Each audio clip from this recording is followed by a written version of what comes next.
La Casa Sindicatelor, fetele au avut parte de o poveste de dragoste inspirată din basmul 1001 de nopți și transpusă în ritmuri orientale. Când iubirea copleșitoare vă face semn, urmați îndemnul, chiar dacă drumurile îi sunt aparent grele și prăpăstioase, și când vraja ei paradisiacă vă cuprinde cu aripile ei angelice, supuneți-vă misterul ei. Fie că au lăsat sau nu pe cineva acasă, doamnele și domnișoarele s-au simțit de minune în seara ce a trecut. Nu au mai contat nimic, au lăsat grijile cotidiene deoparte și s-au pus pe dans. Ferat o poveste orientală în locul unui bărbat dezbrăcat. E mai simplu, da? Cum e spectacolul? Este minunat. Fetele sunt toate foarte frumoase, dansează excepțional de frumos, actorii sunt buni, ce pot să spun? Este un spectacol reușit. N-am lăsat niciun bărbat acasă, pentru că nu avem, dar pot să spun că ne-am hotărât să venim împreună la acest spectacol, invitată de un bărbat. Deși nu a stat lângă noi, ne-am simțit foarte bine împreună.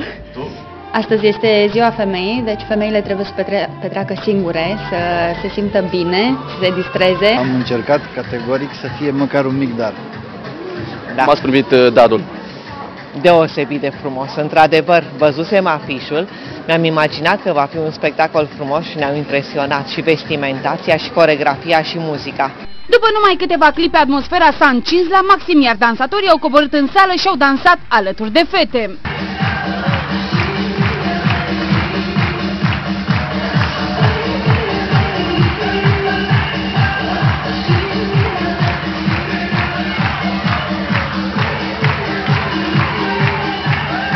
Că belly dance-ul ajută foarte mult la trezirea feminității, la exprimarea ei, la manifestarea ei.